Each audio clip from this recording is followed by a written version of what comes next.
Good afternoon. Thanks everybody for joining us for today's program.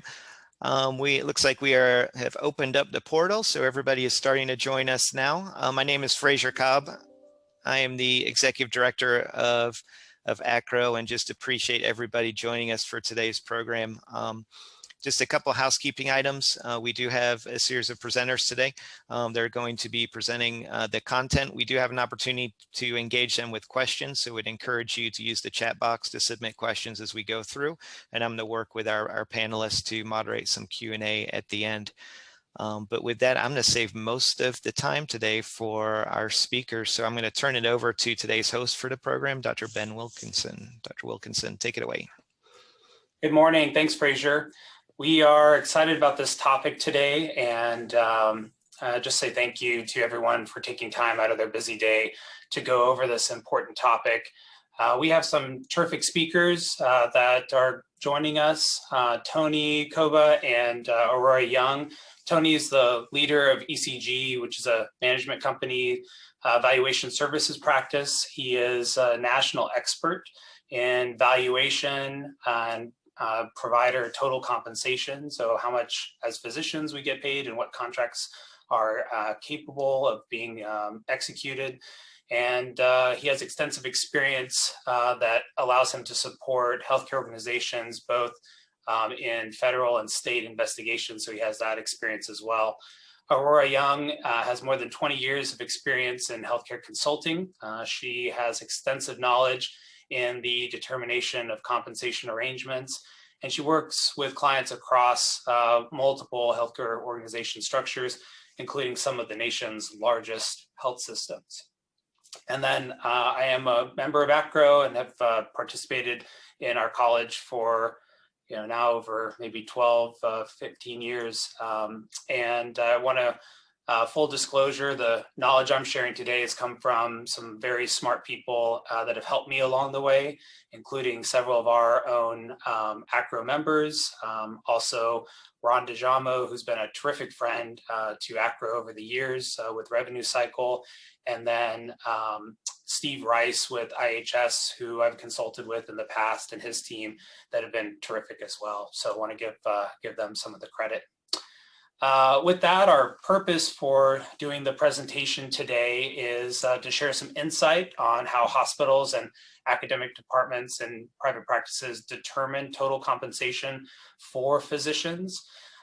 This is something that we don't hear in residency a whole lot, or at least it's not part of the formal curriculum. You may come across it. So that's why we're taking time to talk about that today. There are basic models that we're going to discuss today, the limitations that hospitals and health systems must consider. And so some of these phrases will be very familiar to many of our members: so Stark Law, anti-kickback statute, and then also fair market value and commercial reasonableness. Some of the salary surveys that are used, because there are different types of surveys that survey different parts of the country or different types of practices, as well as the data, which I know all of us are interested in, updated data, and then some current trends in the market, as well as maybe some of the impacts of COVID that are going to be discussed today. The timing of our presentation, many of our senior residents, which ACRO has a very active resident section. So senior residents are entering an active job search. I know our practice is recruiting right now. And we also have many early career radiation oncologists that'll consider at least one move. So some of this data, I'm hopeful or helpful to them. Also could be helpful to individuals or groups undergoing renegotiation. That's where I learned some of my content that I'm sharing today. And so we're hopeful that this data is helpful and that you can turn back to it as a resource. Why this is important, our focus as physicians should be on patient care and practice building. So, I've always been taught that the best scenario is when physicians and hospitals are highly aligned. And I feel like multiple practices that I've been part of, that has been the case. And it feels best when that happens. if compensation is not designed correctly, from a legal perspective or fairly, or if one party doesn't think that's the case, both hospitals and physicians can be dissatisfied. And so I think we're going to hopefully represent both sides of that today. Physicians sometimes feel that they're not valued, but hospitals also can feel like they don't have the right partner if there's ongoing disputes about compensation. And there's definitely regulatory implications, which Tony and Aurora are going to share with us today. So jumping into the compensation models that we'll talk about, there's a straight salary system that has a minimum income guarantee. There's what's called an equal distribution or an equal shares model, a productivity-based model, which is what we'll spend most of the time today talking about, and then value or quality-based healthcare compensation models, which could be on their own or typically might be added as a component to another model. And many employers or groups would use a hybrid of these, and it might depend on what stage that someone joins a practice. So if they join as a new practitioner, they may come on as a straight salary employee with possibility of switching to a different model over time, or your group may actually choose to change. I know our group is talking about maybe looking at a productivity model or a component of it, so that can actually change during your lifetime with a group. So straight salary is also called a minimum income guarantee model. It's a set salary. It's probably what most of us are familiar with. If you think about it, residency is a straight salary model where you have a guaranteed income and for a period of time, and probably based on a minimum performance. So there might be some stipulations that are put there. From pro perspective, you think about stable, predictable income so that a physician can count on that income, and so you know that that's not going to dip down. But in reality, that model is probably providing the physician at least less money than what they're producing for the practice. That can be different maybe at the very beginning of someone's career. So maybe at first they may not be producing at that level, but in general, if it's a straight salary, there's not a lot of risk on the employer side. And so they, the physician's probably taking home less. Maybe another con would be that the financial incentive is not there, or a sense of ownership. And something that I think from a hospital perspective, with just a straight salary, they may not be getting the full potential or engagement of a physician under this straight salary model. Equal distribution would be where the total practice income minus the expenses would be divided equally. So this would be most common maybe with an equal partnership group where everyone has the same shares, or possibly even an academic department where they have a set volume of revenue. Typically there would be still a monthly distribution or salary, and then you'd have periodic distributions depending on when the accounting is done. It's definitely financially easiest to do this because you just take out the expenses and then divide equally amongst members. Our group in Louisiana, that's how we did it, and it was very, I think, very fair. You can always, look at the expenses, and so that's an important part if you're looking at this model or if you're under this model, to make sure all of the members are in agreement with what expenses are being are used or deducted against the total. Some of the pros for this model would be there aren't different classes of physicians or services with lower reimbursement that are not being valued. So for example, the physician that is treating head and neck cancer, doing brachytherapy, for example, they might not be making less money because their work is taking longer amount of time. So it's a way for a group saying, well, we value all the things that are done, and so we're going to have equal compensation. I think some of the cons, is that it assumes that all physicians are producing equally. So some higher producing physicians may be providing, for lower productivity producers, but I think that's part of being in a group and discussing that. And so when you have equality financially, then it's making sure that everyone is contributing. But there are, geographic factors. I know the group I'm in right now, some of our offices, we've made a decision as a group to have maybe a slower office. And so there's certain things that might be out of control of certain physicians. So that's also important to consider. So productivity-based would be the salary that's earned is based primarily on the billable services. And this would be equal to the money that's received from billing. So not what's actually billed, but what actually comes in. So collections, and that can be, maybe an RVU based or just the direct amount minus the expenses. So there definitely can be overhead expenses in a productivity-based model, depending on how it's structured. So professional collections would be probably a very straightforward way of doing this. I used that model before. Physician income is the amount that is collected, so not billed, so not what goes out, but what comes back, which is definitely less. You can see that in the national data that we'll see today. And then minus expenses, and those expenses have to be accounted for. That's one of the parts of physician comp that has to be considered fair market value. So you can't have free things that are given to physicians that aren't accounted for in the total compensation. Some of the pros of this model, so there's an incentive to produce, whether it's an individual or a group. So if you work more, you bill more, and you collect more, it's very clear where the compensation is coming from. So that's a pro for this model. Maybe a con would be there can be a delay in payment. So when you bill, you may not see those collections come in over time. Definitely, if you leave a group, there can be residual collections that come in over time. So that's something to consider as you sign your contract. How do you handle those receivables for after you're with a group, potentially? And then the total compensation could be lower versus a market average.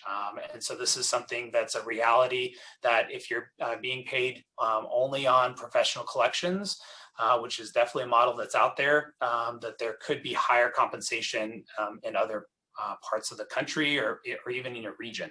So something to definitely look at. A little bit about RVUs, which we'll talk a lot of our time about today. So Medicare enacted a fee schedule that created 7,000 different physician services, and there's the CPT codes or current procedural terminology codes that were assigned to each of these services. And then we have a panel through the AMA that sets and updates the value of each of these CPT codes. ACRA has a representation on that, so it's called the RUC committee. ASTRO is very involved in that as well. And a basic RVU model for those that haven't seen this before, so if in your residency or if you're under a different model, a very basic version would be the number of work RVUs, and Tony and Aurora will talk about what a work RVU is in a moment, times your modifier, and that's your compensation.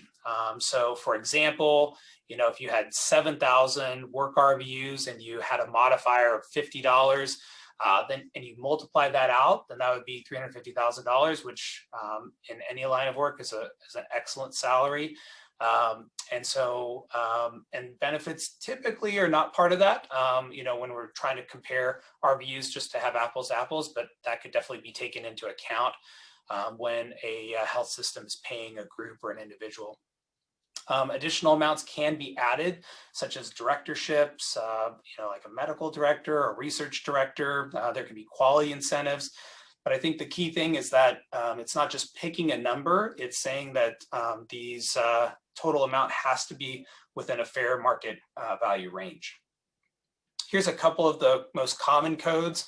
Tony has a slide about this as well later on, looking at some of the codes that we commonly use in radiation oncology and how many work RVUs that are associated with each of those activities.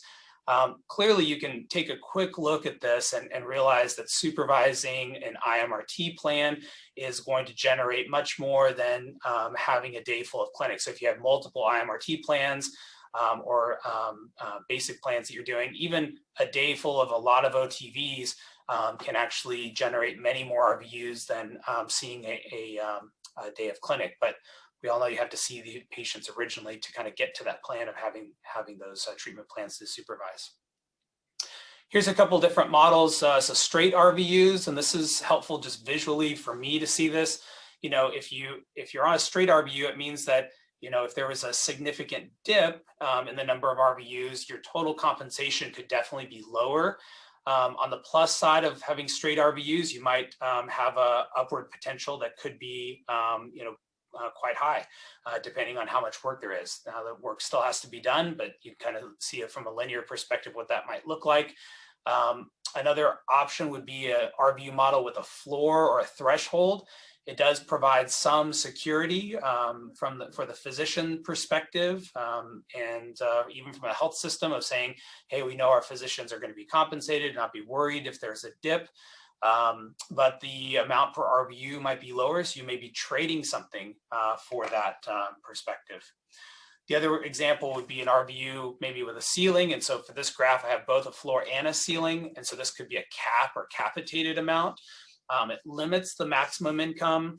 Another variation of this might not be a cap, but just that it slows down at a certain rate. So maybe the amount per RVU. This might be due to maybe fair market value of just saying, we can't pay above a certain amount, even if there's patients to take care of. That can sometimes feel frustrating to physicians. I knew one physician under this model, and at October or mid-October, he had reached his cap, but he was essentially, saying that he was working for free for the rest of the year, which isn't really true because the total comp was great, but sometimes it can feel that way. So it's important to know if your model is going to have a cap or not. Some important questions. If you are entering a contract that has an RVU-based component, will you automatically get a report to be generated for review? What happens if you don't make your minimum? So if, example, a hospital loses an in-network status with a major insurance company, what happens if the patient volume goes down? Is there that floor to protect you as a physician? And so those are good questions to ask. Is there a cap like we talked about? Can it be adjusted? So let's say you have a cap at the beginning and it takes time to understand how the model is going to play out. Can we adjust that or discuss that down the road? And then how are, free care cases or charity cases handled? A lot of us see patients who do not have the resources to pay for their treatment. So having those discussions up front to know how the RVUs are going to be relegated is important. And then a value or quality-based model would be kind of our fourth model. It can typically be added on to another comp model. And so providers are incentivized or paid for meeting specific quality metrics.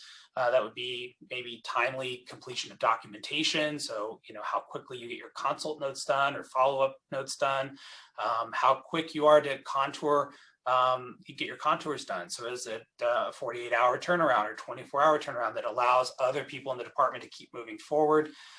Maybe planning approving a plan so the patient can get under treatment. So some of these things are things listeners might say, well, those are things we do automatically. And that's the point, is it's things that that be part of a good practice, and to encourage those things from taking place, and realizing that if that doesn't happen, it's hard for other parts of the department to function. Some pros of a quality base: it increases alignment between the physicians and the facility. Maybe the cons would be the amount modeled might be withheld up front. I know that there's someone that I know in the country that they're switching to a value-based model. And so then what they're used to having, a portion of that is going to be held back and then given back to them after they meet certain metrics. So, it's important to know how they're going to do that. Are they going to hold it back? Are they going to distribute it certain periods of time during the year? This is a basic model that came from a consulting engagement that I had with IHS that I made a little bit more generic for today's presentation of what an RVU model might look like. And so I want to give credit to IHS that they had this, but I imagine this is probably very similar to how other groups might suggest to put a comp model together. You have your base rate, and so that would be based on a minimum number of RVUs. So let's say that's, I don't know, depending on the market, maybe 6,500 or 8,500. There's different, amounts of RVUs, and we'll talk about the data today. You could have, and you may not have all these parts, but you could have a productivity bonus, meaning that above a certain amount, you're going to see that, with certain RVUs, if you get above, that threshold you set, then you're going to make it a certain amount per RVU. Usually that has to be market rate, and sometimes that amount per RVU is less than your base. So that's important to kind of discuss. Is there a different amount for the base rate versus the productivity bonus? There can be a quality or performance incentive. And so that can come in the form of a predetermined metrics that we talked about. So tumor board attendance, sometimes we call this, being a good citizen, in a practice, patient satisfaction. Important, if this is part of your model, that is very clearly explained up front and how that's going to be calculated, maybe even seeing an example of how it's calculated, because a very complicated quality or performance incentive that the staff has to take a lot of time to calculate could end up in delays. And then there's other compensation that potentially can be added. Maybe that's administrative activities, research, outreach, lectures or presentations, supervision of an advanced practice provider. And you kind of think all these components have to add up to, not equal to your base. It has to be a smaller component, but it could be a way to help give an overall total compensation or cash compensation model. So with that as a background on the basics of the different models, we're going to turn this now over to Tony and Aurora for some of the regulatory topics and some of the physician salary data. Thank you, Dr. Wilkinson. We really appreciate the opportunity to speak to this membership today. Next slide. One of the key things to think about when you talk about physician compensation, either in an employed setting or through a professional service arrangement with a nonprofit health system, you really are regulated around two laws. And the first is being Stark Law, and the second being the anti-kickback statute. And essentially, there's a lot of details that go into these laws. I'm not an attorney, so we won't get into all those nuances. But from a high level standpoint, when you think of the Stark Law, it's a strict liability statute. So the proof of intent is not required. And ultimately what that means is there's no jail time tied to it. It's just going to be a large fine if you're seen guilty under the Stark Law. And at the end of the day, it comes back to if a physician specifically gets paid on some level of referral for designated health services. And so the anti-kickback statute is a criminal statute. So proof of intent is required, and it would come with some jail time in addition to a fine. And it's not exclusive to physicians. So it's really anyone who can really provide healthcare services to a nonprofit entity. And as well, it's a similar concern of being anti-kickback for referrals to a health system. So why is that important? Generally, when you think about it, we as evaluators, as Dr. Wilkinson introduced us, we do a lot of expert as well around these cases. So we really know how the OIG and Department of Justice really views physician compensation. It's a windfall of dollars, arguably, for the government. They want to make sure that the community dollars that health systems, nonprofit health systems get from programs like Medicare and Medicaid, that they're being used wisely. And so what will happen typically is there may be some issue with a particular arrangement, or what you call a whistleblower will file a case with the government and thinking that something may be off with a particular arrangement, be that employment or a professional service arrangement, and then the OIG, Department of Justice, will investigate that allegation. And this slide just essentially is illustrating the fact that these cases, or key time cases, whistleblower cases, have increased significantly over the years. And there's a significant activity around this. And ultimately, the reason why, as I said earlier, the Department of Justice generally covers $5 for every dollar they spend on enforcement, so through their attorneys. That's why it's definitely an area of the government to look at. Yeah, and I would add to this, this can result in tens of millions of dollars to healthcare organizations. But as of recent, there's actually been implications where the CEO of one of the organizations was personally fined, a physician was personally fined. So one of the things we often hear, and physicians need to be cognizant of as you're entering into a financial arrangement, you want to ensure that an arrangement is fair market value and commercially reasonable, because you could be personally fined if it were to be investigated and found to be in non-compliance. So to kind of keep a pulse on the market, as you look at our next slide, ECG, we've done a pretty deep dive analysis of all the case settlements that have been out there. Ultimately, what that has led to, as you can see on 22, that, as you can imagine, where there is a significant profitability around service lines like cardiology, orthopedics, oncology, those tend to be the largest cases, especially as found for cases. So we did want to point out that radiation oncology is also on the list as well.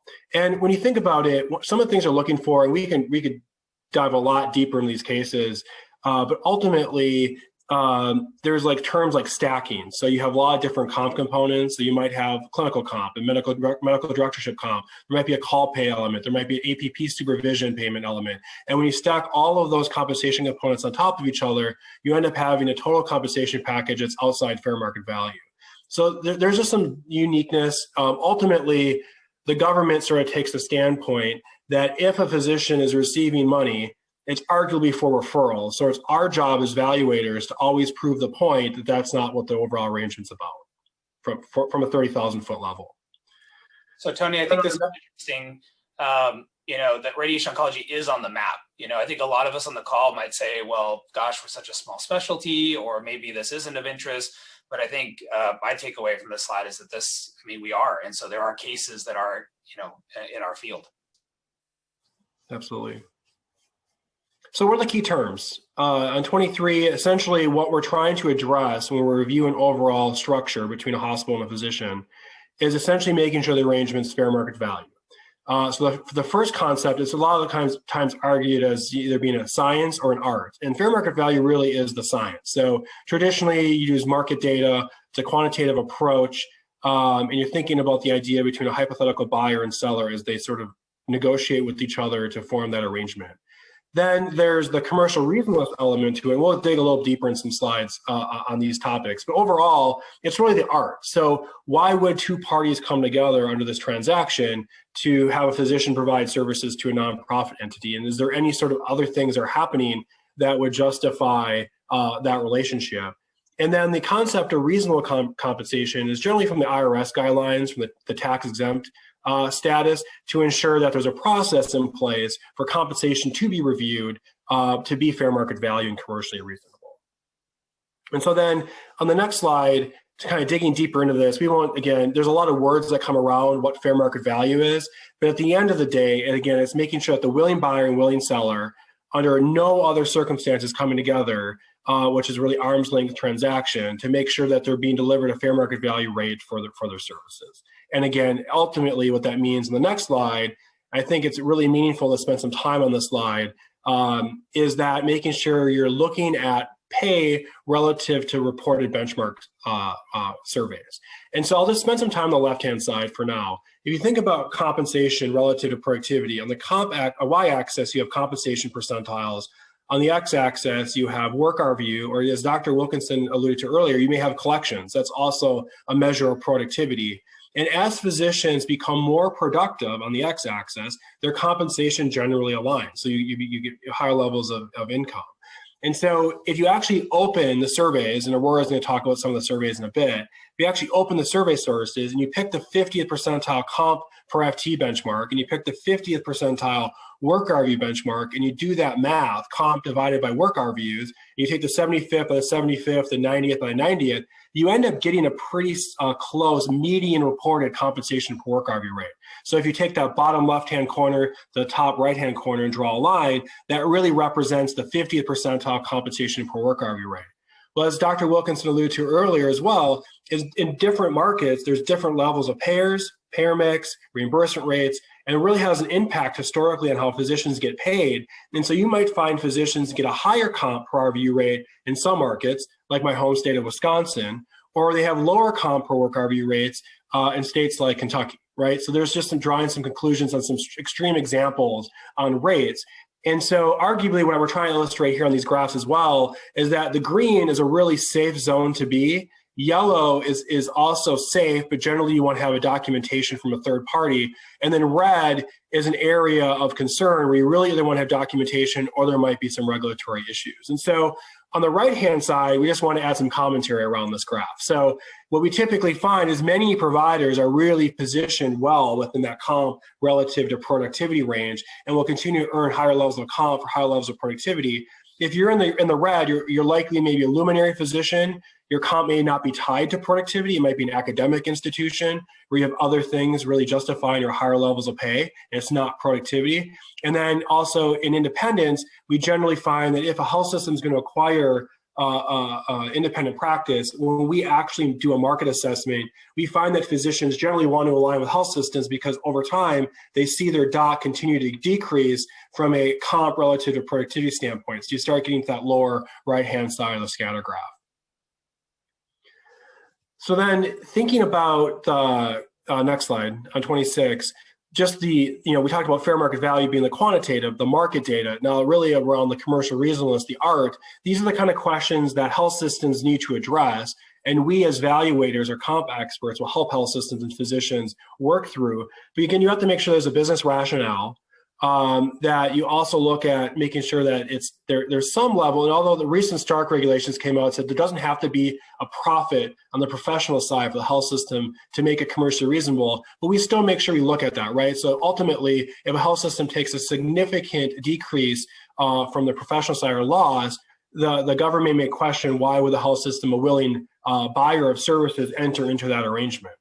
Another thing to think about is the valuation of alternatives. So if you're a neutral party, arguably you're going to want to buy the best service at the cheapest cost. And so that is an exercise that we want health systems to prove. In a lot of cases, with specific to physician services, there isn't a lot of competitors in the market, right? So this is a pretty easy one to cross off a lot of times because especially as we think about consolidation of healthcare, there's not a lot of private practices typically in a market to change this.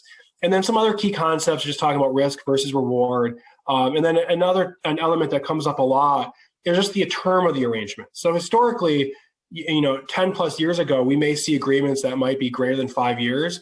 But in today's sort of legal framework, typically either a PSA or employment agreement will be anywhere from 1 to 5 year terms. And that's generally 3 to 5 probably being a pretty common range for agreement terms. Next slide. Oh, go ahead. Okay, great. So I'm just going to highlight some surveys that you'll hear about and see when you're, reviewing financial arrangements or working with a hospital health system partner. I won't spend too much time here. We'll definitely give you these slides so you can dig in a little more, but MGMA is going to be kind of the gold standard. A lot of physicians know about MGMA. It's more readily available to physicians. It's used by many evaluators, many hospital health systems to effectively determine what is the total cash compensation, the productivity, market range within a given specialty.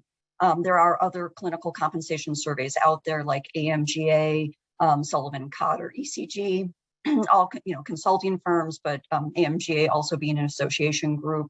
There are differences in these surveys I'll talk about in just a second. Most organizations will look to those clinical surveys, again, for predominantly when a physician is providing, clinical productivity-based services, whether through an employment arrangement or PSA. But they will also look to other services, surveys like medical directorship when you do have that administrative or medical director role, call coverage for specialties when you have trauma, ED, call coverage that may be a component of the arrangement. And then certain academic surveys that are available, again, in faculty practice plans and compensation arrangements. So on the next slide, as I mentioned, the surveys that are available, they're similar but different. They report out total cash compensation, productivity that's measured based on work RVUs, professional collections across over 100, 120 specialties, depending on the survey. You can see here actually up to 200 specialties in Sullivan & Cotter. They will include, organizations across the country, but as you can see, there are some geographic differences that might be represented within the surveys. As I mentioned, MGMA is still kind of the gold standard, tends to be more represented by physician practices than the other surveys, although it is becoming represented by hospital health system employed physicians as well. Sullivan & Cotter will have a stronger presence with your academic organizations, even though not considered an academic survey per se, it will definitely include many of those organizations.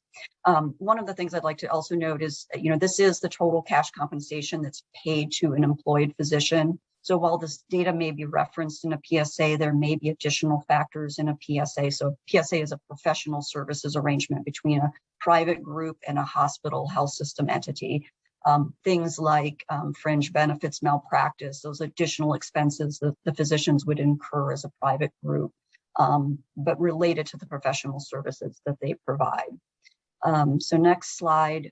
So all surveys, yeah. I'll quickly add to, as Aurora alluded to, MGMA tends to be the gold standard from the health system physician comp side, but also from the government side. So based on our experience being experts, as well as all the cases we reviewed, MGMA is the only survey the government's ever used or listed as part of their reports. Tony, one question: is there a set of data or that's higher than others? I mean, I've seen in different arrangements that it seems like one is cherry picked over another, but yeah, that's a great question.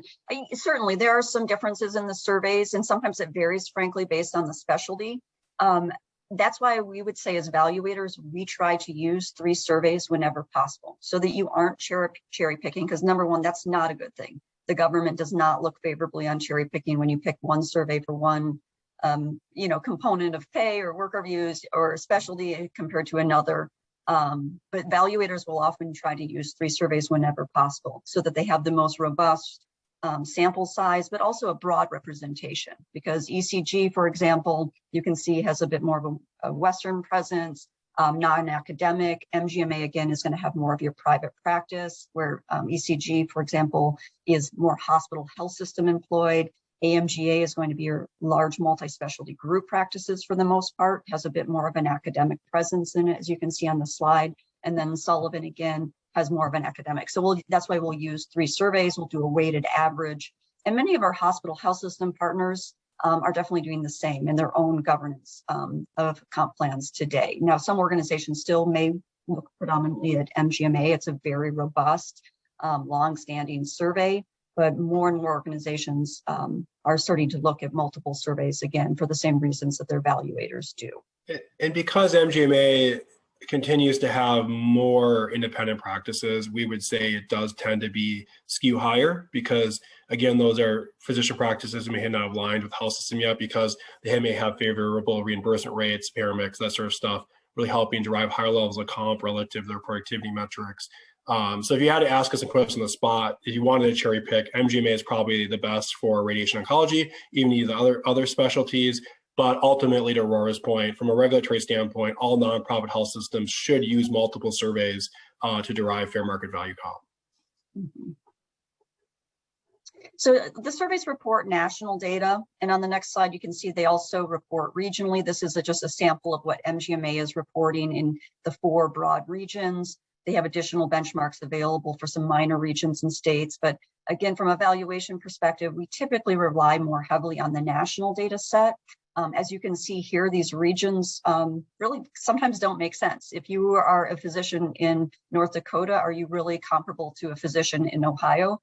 Probably not. There's a lot of different facts and circumstances, reimbursement, patient population. I mean, there's all kinds of things that could be considered and could be driving the data in a particular region. Sometimes the regions, have smaller sample sizes. When you really start to dig into it, it may be overrepresented by a certain state. So again, it's good data to reference and to understand, but you have to just be very thoughtful about, again, that idea of cherry picking, not to use a region just because it gives a higher number as an organization. Because again, if you're working with a hospital health system, they're going to probably be looking at that national data set and then really thinking more about what is happening locally for them relative to their reimbursement, relative to their supply and demand of physicians in your specialty, their recruitment retention challenges, and other factors that may frankly be a more significant driver, and even cost of living in some areas. It's not uncommon to see some considerations for pay in San Francisco, just due to that extreme high cost of living. Now, I will say with physician compensation, we don't see cost of living as much of a driver, frankly, across the country, but there are some small pockets where it definitely does have some consideration as well. So then on the next slide, just quickly, so again, the common measures that you'll kind of hear about and see in the surveys, even though there's much more data out there, but total cash compensation, so that's generally going to be the W-2 earnings. reported in the surveys. MGMA defines it as W-2, unless of course you're a private group and you've got some of that additional income through the group practice structure. Work RVUs, again, is going to be your predominant measure of productivity in particularly in an employed arrangement. So if you're talking with a hospital health system partner in a production-based plan, work RVUs are going to be a very, very common measure of productivity, where professional collections, they're used in some employed arrangements, but they tend to be more predominant in your private practice or your professional services arrangement structures. And then organizations are always looking at those ratios. Again, the total cash to work RVU, total cash to collections. Again, it goes back to that concept Tony was talking about earlier. When you take the total cash divided by the work RVUs, are you aligned around that median? Basically, is there a strong correlation between 50th percentile pay for 50th percentile production, or do you have some is there lack of alignment? And that's where you get into those considerations around fair market value, commercial reasonableness, et cetera, particularly when you have a physician who's paid at that 75th or 90th percentile, let's say producing at the 10th percentile. So you've got a big disconnect in that ratio. And so the surveys will report out the effective rates of pay from their reported sample size or samples. On the next slide, just quickly, again, an overview of the RVUs. So that, again, total RVUs, it's a metric. Every CPT code has a work RVU, a practice expense RVU, and a malpractice RVU component. So those three comprise the total RVU. And it was really established by Medicare, first and foremost, for reimbursement, to determine what you're going to pay a physician for their services across the continuum of expense, right? The work RVU component is generally going to be the higher, the largest or predominant portion of the total RVU for many codes. It's really the professional time, effort, expertise, training, skills, qualification, of the physician. So it's really going to represent that professional effort. So then in the reimbursement picture, Medicare will take that total RVU, the sum of those three components, multiply it by their conversion factor, and come up with the payment rate. Now, the difference in a hospital employed arrangement or a PSA, again, as we talk about it, we're really usually more focused on the work RVU component. Many organizations over the last decade and longer have really focused on using that work RVU as a means of measuring productivity for a physician as it relates to how they pay them in their compensation arrangement. And the pros of that, if we kind of go back to Ben's earlier slides, it's payer blind. So collections, physicians, particularly in a hospital health system entity that's not for profit, you don't want physicians who are producing, working as just as hard as each other, but being paid differently because their collections just happen to be different. They have a different patient population. So organizations, particularly not-for-profit organizations, really like the work RVU because it really kind of normalizes for the professional effort and takes payer mix and patient population out of the question. So on the next slide, I apologize, we're just gonna go through some trends we've seen. As you can see here, this is just over the last several years, 2016 through 2020 survey data, what the compensation and productivity has looked like for radiation oncology. I mean, I think the key takeaway is that total cash has increased about 1% per year, across those years. Work RVUs also increasing kind of minimally across those years. And then again, this will be available to you. You can see median total cash compensation for a radiation oncologist is going to be somewhere in that kind of $400,000 to $600,000 range. I would be looking at this is probably around $550,000 or $575,000. So on the next slide, and I apologize, we don't have the list of common codes in here, but we can definitely get that to you, the top 20 or the top common codes for radiation oncology. But I'll just kind of note that, a couple of the top ones are the 77014, which is a CT scan for therapy guide. You've got the 77300 radiation therapy. But one of the things I want to talk about is the E&M codes, because one of the kind of major trends in the last several months in discussions as it relates to physician compensation and reimbursement is the change that CMS made to the E&M codes. And so in radiation oncology, the number 7 code that's billed by radiation oncologists is the 99213. And Ben brought up the 99214 earlier as well. So in 2021, CMS updated the fee schedule and increased the value of E&M codes, basically to kind of shift the value proposition towards the cognitive services and then E&M services. And so what we saw from 2020 to 2021 is the 99213, for example, went from a 0.97 work RVU value as part of the component to 1.3, which is a 34% increase. The 99214 had a 28% increase.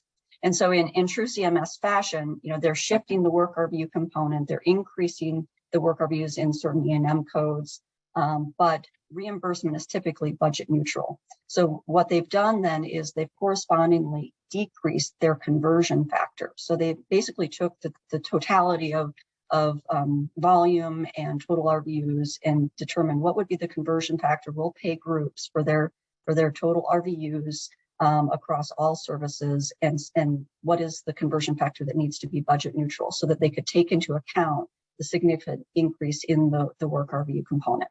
So there's not just implications for reimbursement to physicians, but there's also implications to the surveys, which will be something that we'll see in the next couple of years. Right now, the published surveys we've talked about are the 2020. So they're going to be predominantly based on 2019 data. So you won't yet see the impact of the Medicare physician fee schedule changes. Even the surveys coming out this year won't quite see that impact. But by 2022, we'll start to see the impact of this to those surveys, both in potentially cash compensation, but definitely in the work RVUs, because certain specialties, particularly those that have high E&M utilization, will see an increase in the work RVUs for the same level of effort effectively. And then the other impact will be the COVID-19 impact. In 2021, the surveys that we're starting to see come out right now, MGMA has already reported, there's definitely an impact. We've seen some changes in cash, but significant changes in work RVUs in certain specialties, but generally across the board, just due to the decreased patient volumes and decreased productivity that we saw in 2020 due to the COVID-19 impact. So then on the next slide, just quickly going back to kind of the valuation process, as valuators, again, when we look at these arrangements, we're going to be looking at, subjective services. So what is it that, what are the services that are being contracted for between a physician and the contracting entity, again, whether that's in employment, your clinical, administrative services, and similarly under a PSA, what is the private group being contracted for those services being provided on the part of the hospital. The type of arrangement, again, would be, whether it's an employed or independent physician arrangement, a professional services or co-management arrangement. So there's numerous types and structure of arrangements in the market, and they do impact the way that the valuation firm will look at the arrangement and establish fair market value and commercial reasonableness standards. Every arrangement will have a review period, looking at whether it's a prospective or retrospective opinion, relative to the term of the arrangement. The term of many arrangements today, like Tony mentioned earlier, are going to be somewhere in that 3-year range. We do still see some 5-year arrangements, but even organizations that are entering into those 5-year arrangements are still looking at fair market value and doing the regulatory reviews on a more frequent basis. It's not uncommon to see kind of a 2 or 3 year checkpoint in some of those longer term arrangements. Premise of value is really that premise of the F&B, establishing that an arrangement and the compensation between the physician or the physician group and the contracting entity is fair market value and commercially reasonable. So then on the next slide, we have just a few more things. So reliance of the opinion. Again, this is going to be how long the valuation firm will consider this opinion to be valid and from the date of the valuation. And then just the intended use of this this valuation. And generally valuations are entered into by a hospital or health system or contracting entity for the purpose of business planning, but also for regulatory compliance purposes as well. Okay, I'll turn it back over to Tony. Yeah, so just to kind of bring it home and tie it to a lot of what actually Dr. Wilkinson already presented on comp models, but really you have the regulatory stuff that's all listed on the right-hand side. And at the end of the day, an organization is going to want to, recruit top talent. They want to have great care for their patients. They're going to want to have some level of profitability from a margin standpoint because they got to continue to support their mission going forward and really help build a community reputation. And so the issue here is that for most organizations, they're going to want to have a strong correlation to what they're paying their providers relative to their overall mission and reimbursement structure. And so if you're in a fee-for-service environment, you're probably going to have a volume-based model. If you're in a value capitated market, you might have more fixed or at-risk quality type metrics part of your overall plan. So when you look at the next slide, it kind of really provides sort of those key elements again. So there's going to be a fixed component, and then there's a variable component. And so I won't go through all this in detail again, because I think Dr. Wilkinson did a great job with this.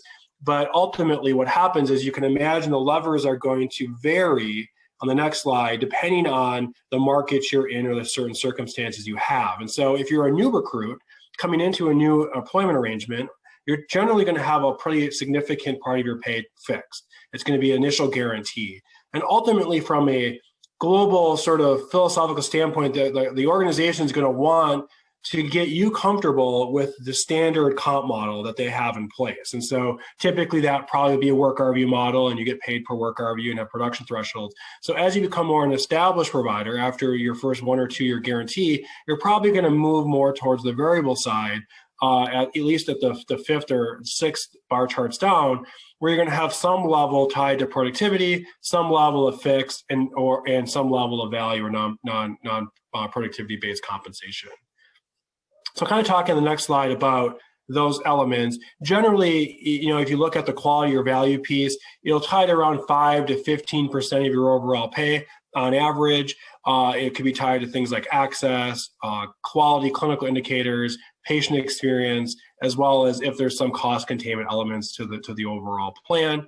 And then on the next slide, for those of you not in community settings, but maybe in an academic institution, you're going to find pay components tied to administrative effort, research, and teaching as well. And so those are all equally as important and tend to be more fixed in nature than variable based on work RVUs. And then lastly, just one thing that we wanted to talk to you about, again, we could go in a lot of depth in these concepts, but generally physicians providing services in a market, there's going to be varying levels of physician alignment. So today, there could be a completely independent group practice. There's no payer relationship between the hospital and that physician group. Therefore, there's not a lot of scrutiny around either kickback or stark because there's no contractual arrangement. But that means the private practice is, has their payers, their reimbursement rates, their expense structure. At the end of the day, those shareholders and physicians take home the income at the end of the day.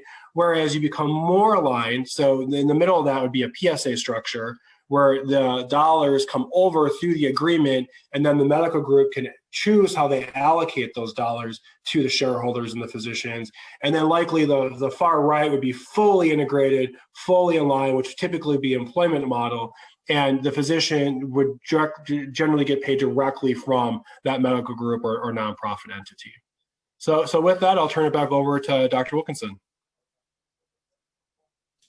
Great. I learned a lot today, so I really appreciate both of your expertise, and I know we're going to have a lot of great questions here in a moment. So just a couple final thoughts. When we're negotiating with hospitals or kind of health systems, so important to realize as physicians that hospitals do have limitations, that really trying to separate out maybe the emotion of this is what I'm worth as a physician, and realize that both the health system and the physician, as Tony mentioned earlier, have to make sure these arrangements are legal and can stand up to scrutiny long term. So there's not going to be any question down the road. If an exact financial number is not possible as you're negotiating, try to look at some other aspects. It all still has to be fair market value, but maybe there's something else that can be negotiated towards. And recognizing that for everyone's best interest, really a long-term relationship is going to be better than a short-term win that you got this certain amount per RVU that you were hoping to, or that your buddy had in another state. Really having a long-term relationship with your healthcare organization is going to be important. I think that the data that we showed a little bit today can be really helpful, and I'll show you just from one of the consulting arrangements that I had. So when you get this data, it really can help to show kind of where you are at currently. And so that's, I think, the big eye opener for physicians and for new practitioners. You may not have seen this before, but kind of knowing where you are on the scale of total comp, and how many RVUs you're producing. Are you on a lower end or on a higher end? And a graphical way of kind of showing this that came with the consulting arrangement that I did was really kind of seeing where you are versus your peers. Now, this is just an idealized one that I made, for this presentation. But, one of the things to think about is that, if you're over on this end of the scale where you're not producing very many RVUs, but you're very well paid, that's kind of where the star is. It might be hard to ask for a difference, in the compensation model, but if you were to look at the data and realize that you were maybe producing a lot, but not having the total compensation that the national regional data might suggest, maybe there are some opportunities to discuss, how to slowly increase or appropriately increase those things. And I really like the graph that that was shared earlier that showed maybe different time periods or types of physicians, where they might fall on a graph like this. One thing, and this is going to be something I'm interested to hear, maybe Tony and Aurora's perspective, kind of when to maybe hire a consultant, because this is not something that was on my radar until an attorney that worked with our group in Tennessee suggested. But if your compensation is clearly below market or regional average, that might be a time to, at least, it doesn't mean you have to share that you're working with a consultant. You can just kind of ask some questions and get data and get their perspective. I think if you're coming up on a major renegotiation of your contract or renewal of a contract for you or for a group, might be a good time just to kind of have the data, in hand, so you're aware of it. And then, I think also where I've seen it helpful is when negotiations might be at a standstill. So when there's one of these terms that either, is blocking maybe moving forward of saying, well, we don't think that the arrangement would be fair market value or commercial reasonable, and trying to understand what those barriers are, because sometimes the direct conversations between the physician and the health system might benefit from having a third party. Mm-hmm. So what do you guys think on, kind of when might someone on this call, benefit most from a service that you guys might provide? Yeah, those are all very fair examples. I mean, arguably, if you're a new recruit entering into an arrangement and you're getting an initial guarantee, we'll be very honest with you. Again, it's a pay philosophy of the organization, and there might not be a lot of negotiation room. Arguably, that what they want to do, and we work on both sides, and I do think there's a lot of fairness out there. They want to make sure that they're being able to recruit you at an appropriate level and pay you appropriately and roll you off that model as quickly as possible onto the standard plan, right? That's the overall goal, make you be an established provider. But arguably, I would say the biggest ask for us as consultants to get hired would be through that renegotiation or renewal process, and or if you're a private practice today and looking at affiliating with a hospital or medical group, what the value of your practice is. That's definitely where we get hired quite often, and probably the more riskier type stuff. Yeah, like Tony said, with the employed arrangements directly with the hospital health system partner, they have many of them have standard compensation plans today for their physicians. So to his point, when you're coming on as a new physician, it's really that guarantee or any recruitment incentives where there's probably more likelihood for some discussion or negotiation. But the plan, the productivity, quality, those components are probably going to be pretty well established. And also, too, if you have any of the unique arrangements, so like co-management or shared savings, those are really key sort of hot topic things happening again due to the regulatory changes. So stuff like that would also be a way to hire a consultant. What would you all say for someone coming out of residency? Because we showed some numbers today, and some of those I think of as, especially in our region, West Coast, as being maybe on the higher end. What should they expect? Do you expect to be exactly at 50% when you're coming in, or is it appropriate that over time, as you have more experience, that comp goes up? Yeah, typically a lot of organizations from a philosophy standpoint for a physician coming right out of training will be somewhere in that 25th to 50th percentile. It all depends again on that organization, again, the supply of physicians and the services, frankly. I mean, kind of what their work effort and clinical coverage requirements are. Sometimes when you are higher at, above that 50th to 75th percentile, it might be because you're going into a community. You might be the only physician or one of two physicians and the burden of coverage, and frankly, just hard to recruit factors of that community have kind of played into their positioning of the pay. So yeah, but most organizations, like I said, they're kind of looking at that 25th to 50th, and particularly because it's a guarantee, right? And then they do expect as you ramp up your practice, as you become more productive, you will earn at a higher level. And frankly, many comp plans today that are production or performance-based will allow you to earn it well in excess of the 50th, 75th, or even above the 90th percentile if your productivity and your performance against quality and other metrics of service allow, frankly. So just some next steps maybe especially for either residents or new practitioners. I can definitely endorse this. A great next step from this topic would be doing a billing and coding seminar, just understanding the codes that we use in radiation oncology, what they mean, how they're used, how they're sequenced. So there's several great groups. Revenue Cycle has a terrific one. And so you can do that. And that is just a way that's going to help pave your way to understanding this topic long-term. If you're in training and you have people around you, you can ask, maybe recent graduates, how their compensation was structured, because that's a great initial way. They're usually willing to talk to you about that. And so you can get some experience and understand maybe what's coming. And then if you're in practice and you don't have access to your billing data, maybe ask for it, in a polite, nice way to get that, to take a look and see maybe which codes are being billed for you, how many units per month, and then maybe what the collections are per month. I know that we did in Louisiana billing rounds, which may sound foreign to most of us as we go through academic training, but it was really helpful to learn about the codes that we use and maybe identify, because as a physician, you may actually identify codes that are missed. So being actively involved in your data in a nice kind of collegial way, I think is really important. So with that, we'll open up to questions. We have the chat room open. But Fraser, if you want to jump back on, if there's, and I know that we're kind of past time, but maybe our speakers will stick around for a couple extra minutes if anyone wants to ask questions. Sure, thanks for that, Dr. Wilkinson. And of course, we do have the chat window, but if anybody wants to just unmute and verbalize a question as well, we certainly can take questions that way too.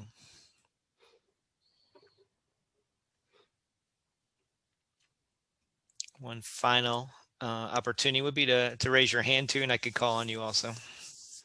Yeah, one question, just if we don't have other ones, so as you're, Tony and Aurora, how do you split your time? Is it mainly with health systems? Is it with individual groups?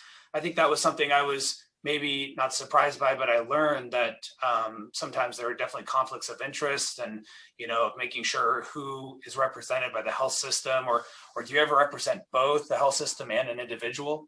Yeah, we do. I mean, I would say representing both parties isn't as common, but frankly, that can be a really beneficial relationship, so that, as you're going through the valuation process, both parties are really kept kind of abreast and transparent as to how the evaluator is looking at the arrangement, what the underlying assumptions, and validate, kind of helping to validate that both parties agree on the terms of service of the arrangement. But frankly, we typically only are jointly engaged when you have two parties that have a long-standing kind of collegial, transparent relationship. We are more typically engaged by hospital health systems or medical groups nationally, but we do, on occasion, we do get engaged by private physician groups as well to represent them through the valuation, or even, frankly, on compensation plan design as they think about their own distribution methodology within their practice. Yeah, I mean, it depends on the project. If it's valuation, I would say it's predominantly health system, to Aurora's point. And if when we wear our comp design hats, we can work with any really organization, right? Those in an employed setting or independent practice. Good. One question we have in the chat box is, maybe it's a little bit of a black box about how these RVU numbers are generated, or the codes are generated. We often have billing sheets we fill out for our, E&M codes, but there's a lot of other codes that get generated, through the EMR. What would you say to the the person asking this question of, how to maybe see that that data, how might it come across to you all as consultants, and how can they ask for that? Yeah, I mean, typically it is generally like our clients will send it over in Excel format. Usually most EMR systems will do that. If you have questions on the actual like CPT codes and work reviews, I mean, the great thing is CMS is very transparent. I know it's kind of hard to figure out governmental websites, but if you go to cms.gov and you go to the physician reimbursement, you can actually find the RVU schedules as they get updated. So that even when they're proposed, the proposed are also updated. So as you can imagine, we always keep a pulse on what's going on the website. But from your EMR, if you're working for a system or medical group, there should be no issues or problems with you asking for that information to see CPT code volumes and that sort of crosswalk. Yeah, a lot of organizations today, frankly, are trying to do a better job of providing regular dashboards and the underlying detail to physicians, because ultimately they're also trying to improve their reimbursement to ensure that their billing and coding practices are effective and efficient as well. So the engagement of the physicians is always important in that, because their resources are stretched thin in a lot of these organizations with their billing specialists and their revenue cycle teams. So physicians can help in that process with the review of their own data. Yeah, and so a lot of these codes are dropped automatically, I think, is the answer, or they're by other people in the department in radiation oncology. And so each time that there's a simulation or there's an IGRT, those codes are captured and they're put into the EMR, and that's what then kind of comes into your monthly aggregate data. But a good way for you to be thinking about it, especially if you're a resident, you haven't linked this yet, is that if there's a document that's generated, there's probably a code that's going along with that, or an image that's generated, there's usually a code that's going along with that. So that's good to know. One of the other questions is how different is coding at an academic versus a private practice, and specifically as a resident, should they be trying to pay attention to the billing codes, or would it be helpful after graduation private practice? I would say and you all can jump in as well. The one to really kind of make sure you understand is the E&M codes first, kind of why you're charging a level 4 or a level 5 or a level 3 for either follow-up or consultation. Yeah. And the other technical codes, I think in residency might be a little bit not as transparent, but if there's an attending that seems more financially savvy, you can definitely ask those questions of, but there's definitely an IMRT plan has a different code than a 3D plan does. And so those are questions you can ask, but what would you all say? I would agree with that. I mean, quite honestly, we're not coding and documentation experts, but I think to your point, I think the coding and documentation comes into play from the E&M standpoint much more than the technical, because the technical it is what it is, right? You're providing that service. And then, again, from your overall book of work reviews, you're going to have a lot less like cognitive than you would from other specialties, right? So it's going to be mostly the technical reviews driving your compensation. Yeah, and to your point, it goes back to education. Make sure you understand what the billing and documentation requirements are, and working with your billing specialists. Yeah, I think from one of the seminars that I really took away from was, if there's a code that's being billed that has a professional component to it, and there aren't just purely technical codes, but professional component, it's reasonable to expect that there's a document associated with that you should be documenting your work, what your participation is.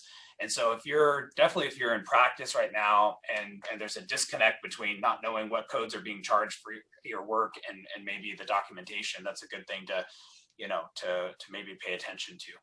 Yeah, and then there have been changes in 2021 as well around documentation. So that's also important to understand what those changes are. But there can be missed codes, for example, like a 4D SIM might not have the respiratory management code. And so there's ways that physicians can be actively involved in looking at their coding data and say, and maybe the practice isn't aware of a code that they may be able to bill for you. So always good things to do. We're going to wrap up our time. I am just so appreciative to Tony and Aurora for taking their time and sharing their expertise. This is a terrific resource. If anyone on the call right now or later watching this would like to contact them, they've graciously provided their contact information to us. So feel free to email them. And thank you again so much. And we look forward to seeing everyone on a future ACRO webinar. Thank you for having us. Bye-bye.